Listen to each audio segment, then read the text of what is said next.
Today's video is my look into the brief history of Buddhism and how that is relevant today in the life of the person I chose to interview.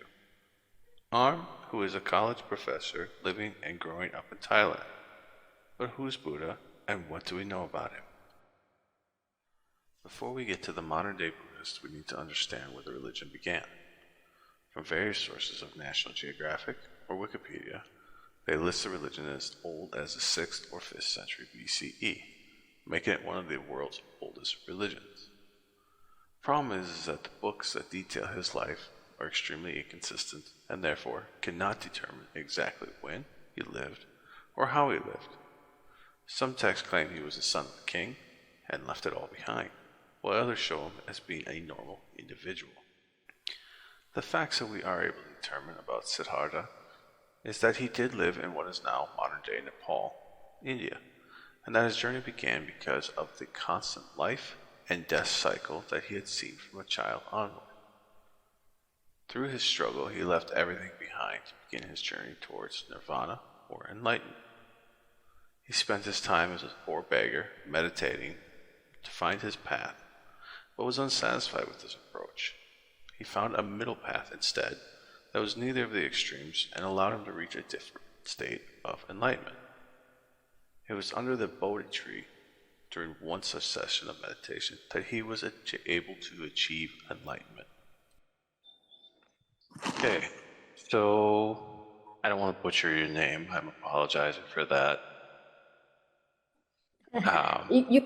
You forgot my name. I never actually learned it. I apologize. James That's did okay. not. My name is my name is Aom. AOM. Arm? Yes. Okay. Apologize about that. That's it. So I'm here to talk to you in regards to your religion and Buddhism. Through my research, I came up with a couple of different interesting aspects of what it means to be a Buddhist, and I'm wondering if you could give me a brief background of what Buddhism means to you. Actually, I was born and raised as Buddhist, but I'm not like very religious. So I would grow up doing like a lot of Buddhist activities with my family, with my parents. For me, Buddhism is for people. It has many functions, right? From my observation, like it's like especially when it comes to activities or ceremonies related to Buddhism.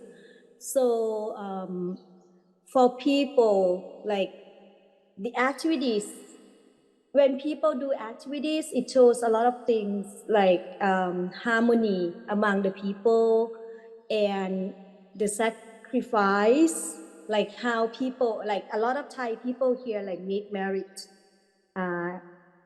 in terms of money and a lot of things like food, like donation. So it teaches us like not to like always like give something, and also to keep people. How can I say, like there are like the big 5 precepts that we follow. It doesn't mean that everyone has to, but we are taught to follow the 5 precepts. I think you know what they are, right? The 5 precepts. I've got, trying to read my handwriting here. I've got no killing as one of them. Yes. Lying, stealing. I want to say I wrote drugs down, but I can't see quite what I wrote down when I wrote that. No stealing, no cheating, like no adultery, no drinking. I can't remember them all, but they are about like 5 precepts that we all like are taught to follow, right? Especially when we like have when it's a holiday of the month, something like that. So for me, Buddhism is a kind of like the pillar for people to follow and to especially in Thailand, they try to promote Buddhism as a main religion, right? When actually there are a lot of religions that actually people practice. Okay. So you would say Yes. what the most unique aspect of Buddhism, like the one thing is the way of life that's taught to you from the get-go? Like the five precepts, I feel like that's something that is across a lot of religions. Catholics have their 10 Commandments. You guys have the five precepts. It's all kind of the same thing. Right. Different versions of it, but the one unique aspect of Buddhism would be the karma type idea of it. I guess when you say when you Yes, marry for giving kind of thing. I think the uniqueness of the Buddhism is I think it's actually what you just said, like karma, like what goes around comes around. We always believe that if you do good deeds, good things will happen to you. Okay. So that's the one unique thing. Yes. So would you think that Buddhism is based on the way you are now, do you think it's more of a philosophy or a religion or somewhere in between? Like how do you view that now? For me now, like I feel like it's more like a philosophy, right? Because actually like especially people my age, we are not like very like strict followers of the Buddhism. For me, I feel like it's kind of like philosophy more than religion that people should like strictly practice. Yeah, and also like people my age, we don't actually go to temples to do a lot of activities. Like I Okay. would grow up seeing my parents do the activities, but like like for me, I don't really go to temples like unless I really have time. And let's say I would do the religious activities or ceremonies twice a year, something like that.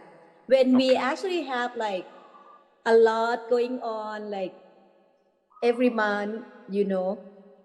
So there's certain religious holidays that you do observe, but not all of the entire thing. Yes, Okay. yes, and especially like from people who I talk to, they actually like kind of turn their back to Buddhism at one point too. Just like for me, when I was like studying in a college, doing my MA and BA, I kind of feel like Buddhism at that point become very commercialized. So I was like walking away from that for a while. But from my own experience, people kind of like turn back to the religion when they have like some problems in life. At one point I went through a hard time, and I started to come back like to Buddhism, like praying and stuff, but not like doing like a lot of activities. But I would like pray and also do make merit, like donate some money, so that I think it has an effect like to me, like mentally. So you would say like which would be my next question would have been like, does your community of faith stand behind you in a time of need? So when you're saying that you're having a rough time, do you go to your temple and they help you spiritually or however that kind of need? Would that be Right. okay? Um, being with your precepts and the fact that you said that people marriage and everything else, how does Buddhism handle society issues such as premarital sex, intermarriage, teen pregnancy, divorce, those kinds of things? Um, well, I would say, like in the old days, when I was like younger, when I was little, they would be taught, this kind of thing would be taught during the sermon, right? Like after you offer food to monks, and before they eat, they would give sermon, right? And they would talk about these kind of things. I think Buddhism has adapted a lot, like itself a lot in Thai society, like in order to reach, people.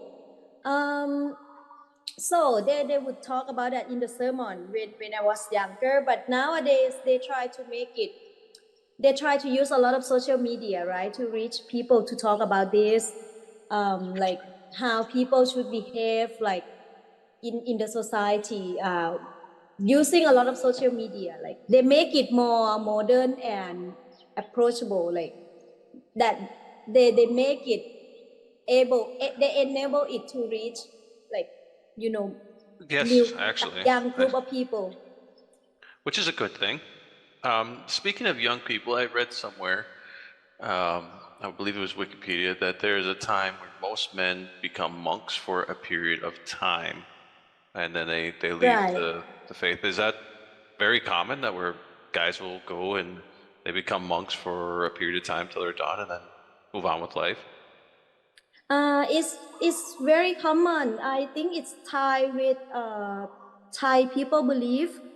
Like when you have sons in the family, they have to ordain at when they are 21 years old, right? So, but it's become more flexible these days. People work and it's not their priority anymore.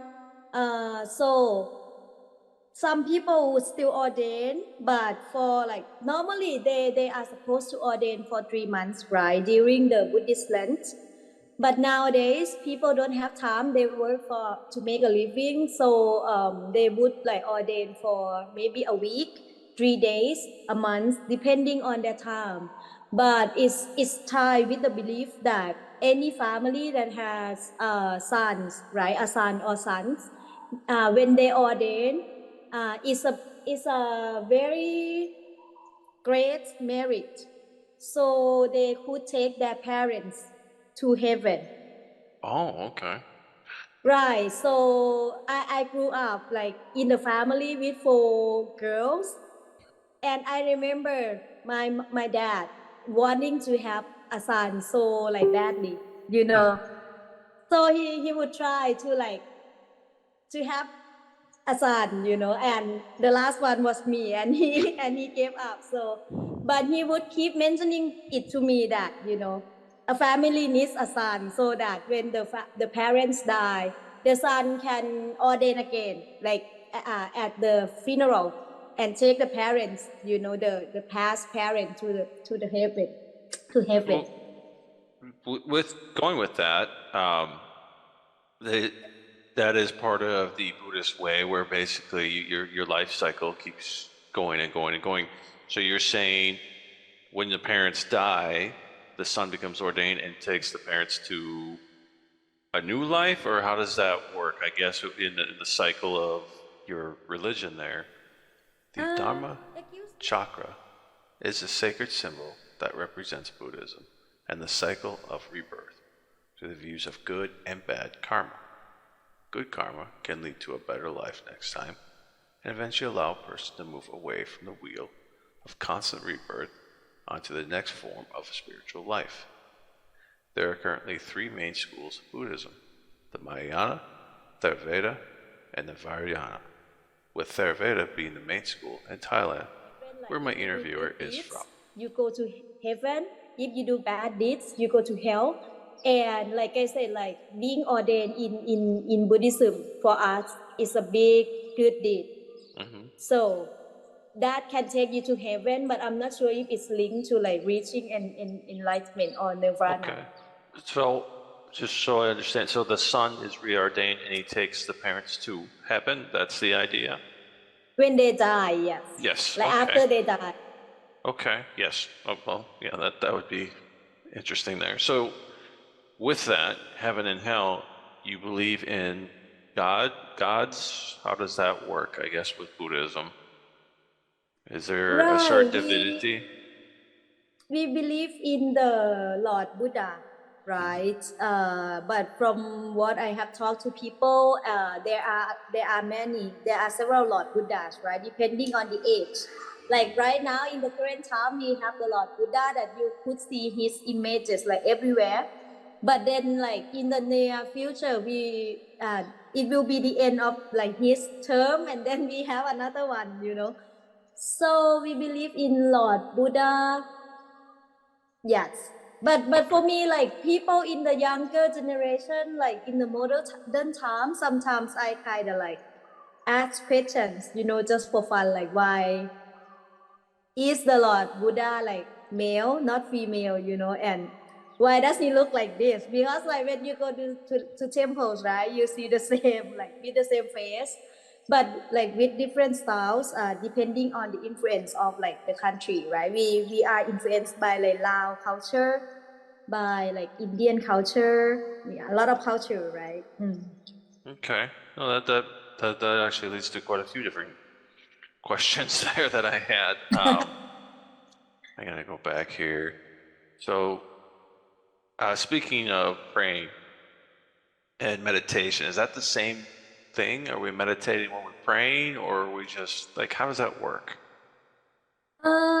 Praying. Actually, we have a book, right? There will be like a lot of different praying that we follow.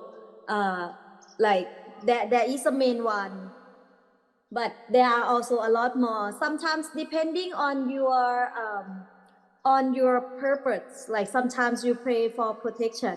You use like different prayer, right? Sometimes you pray to ask for forgiveness, Okay. from the bad things you've done to people. Sometimes you pray to the Lord Buddha, right? So there are different things, and meditation, meditation, it's mainly done by like monks and nuns, right? But some people also do it. Like it's also another great deeds that you can do. Like if you do meditation, we believe that the deed is very powerful, and it can also help you. I don't know how to say that, but you can escape. I don't know if it's the word escape, but like for us, like as a human, right? We are born, and then we die, we get sick, we repeat the same cycle, right? But from what I have talked to people, like one of my students, he meditates a lot. He told me that if you meditate a lot, and when it works, when you know how to do it, you actually get very pure mind. Like your mind become very pure, is cleansed, so you can escape from the cycle. Then you won't have to repeat the cycle anymore. But I'm not sure, like if it's the same one as like reaching nirvana. Right, right. No, that answers that question, so that'll avoid that one. Um, Real quick, one of the things that talking about monks, I had read that they eat all their meals before 12 p.m. Is that correct? Like they eat them before noon? uh, right, yes, Why at around why is that? because actually they are supposed to eat twice a day, right? In the morning, and then in before lunchtime, actually 11 a.m. they should eat. They should finish eating.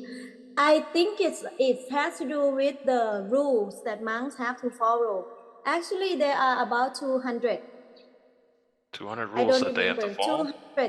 227, if I'm not mistaken. Rules that One they have of to them follow. is right for Wow. monks. Okay.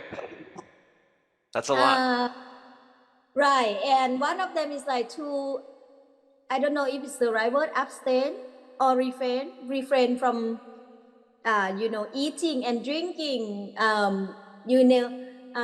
don't know, milk or something. They can only drink like tea, after 11 a.m. Okay. That very place in which he achieved his enlightenment is now a temple that people of the same religion go on a pilgrim to see. His enlightenment leads to teaching of the Four Noble Truths of suffering, the origin of suffering, cessation of suffering, and the path to the cessation of suffering. It is the fourth path of cessation of suffering that is considered the middle way, or the steps needed to achieve enlightenment. Um, so they have 227 rules that they have to follow in regards to everything. You had mentioned nuns. Yeah. So there is specific gender roles that they have to follow in the religion. There's no, Yes. and that is there's no gray area. There's not like different parts of Buddhism where a woman could do the same thing as a man. It's just that is what it is, correct? You mean like A woman could you never be a monk, is basically what I'm saying. no. No. Okay. That's interesting. So with what they eat and how they eat, is that a specific diet that just monks have to follow, or is that a specific diet for the entire Buddhism religion? No, I actually they can eat anything like just like lemon. But there are times that they, like I said, they cannot drink, like they cannot eat.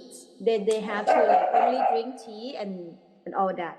But they can basically like eat anything that people offer at the temple. And also in the morning, right, they actually like monks, they actually I don't know, collect alms. Yeah, collect alms from people, right? Food from people every morning, like in the at the community nearby the temple. So people bring them food at the temple, correct? Right, and also they go out to collect alms in the morning, like early in the morning at around like 6-7 a.m. Can you define what when they're collecting alms, you say they're donations, basically people giving them food in the morning, or what are they collecting? Right, food.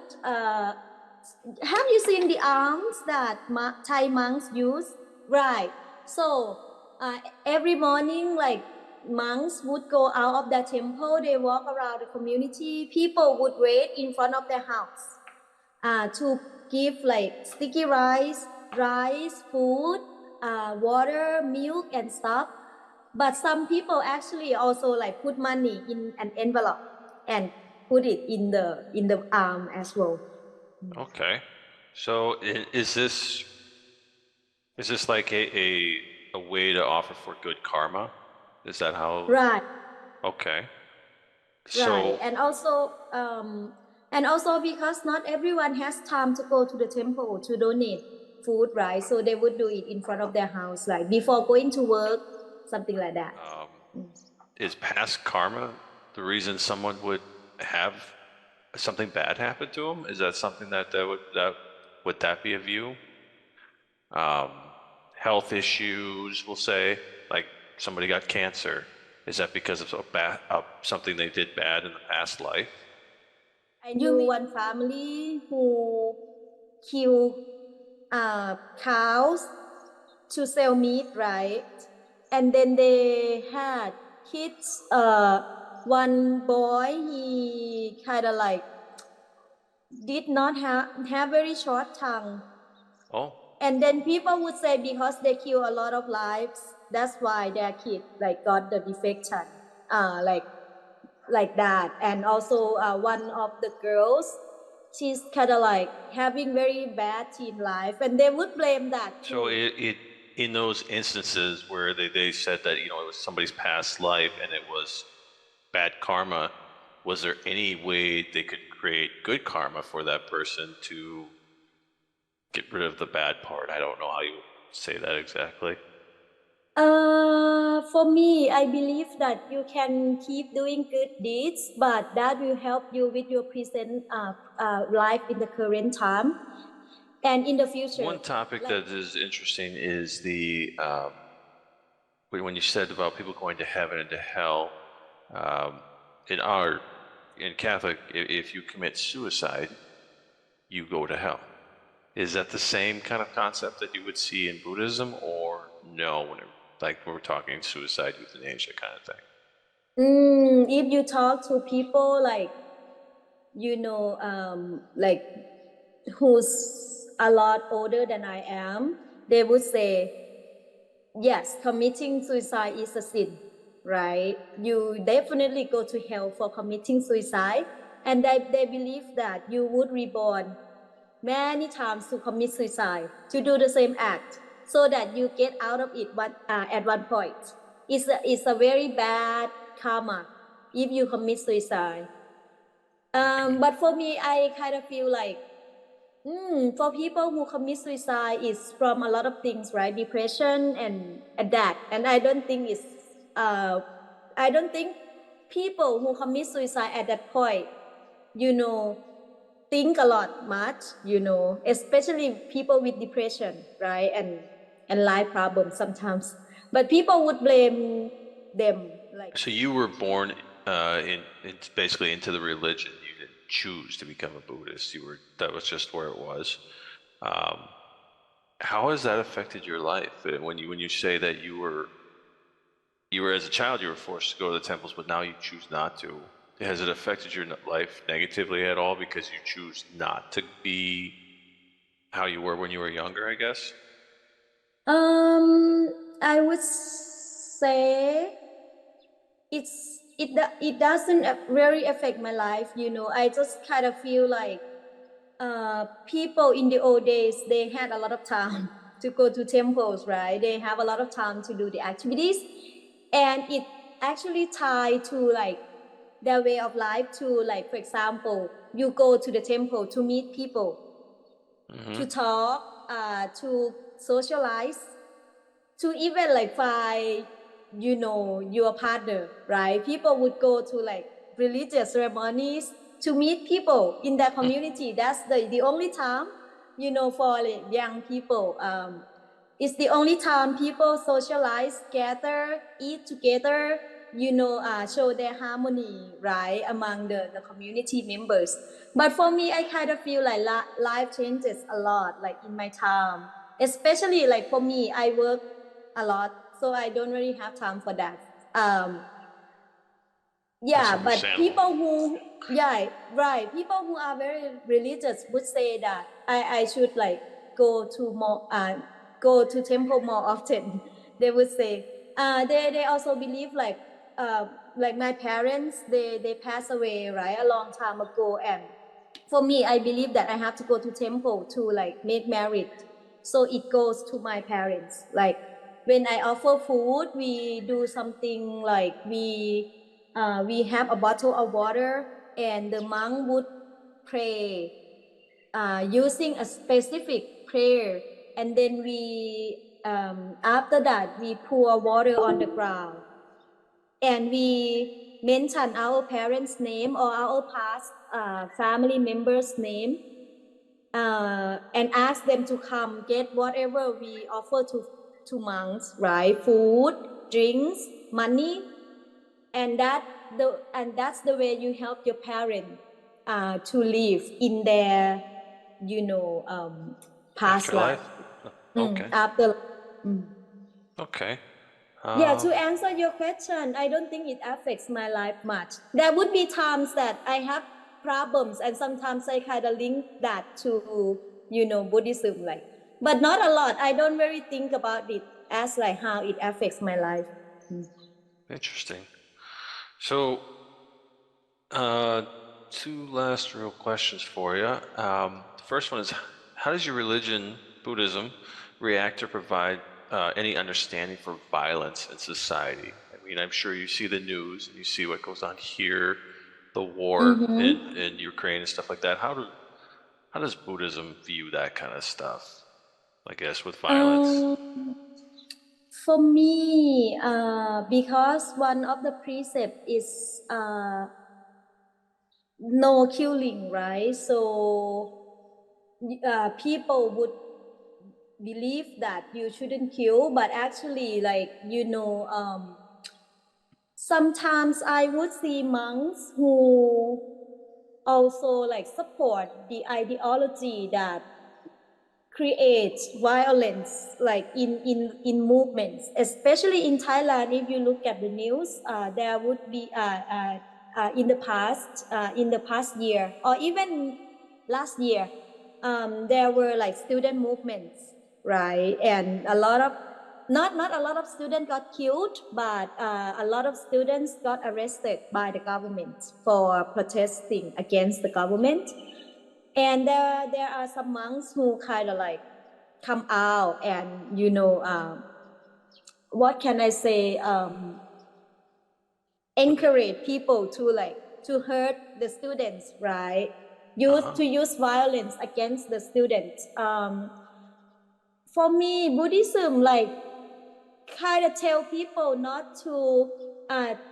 to kill, but in reality you see a lot of killing. So Real quick, how does Buddhism view modern issues such as the LGBTQ movement? right. um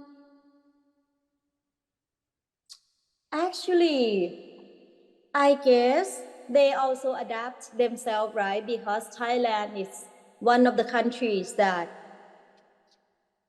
the LGBT issue is becoming more acceptable and acceptable. Right. So I think it's become more acceptable, in the society in general. But when it comes to Buddhism, right? I don't think they would accept I wouldn't say gay because some people who are gays, they don't actually you know um it's not obvious for you to tell, right? So if they actually Yes. want to ordain, it would be okay. But we have lady boys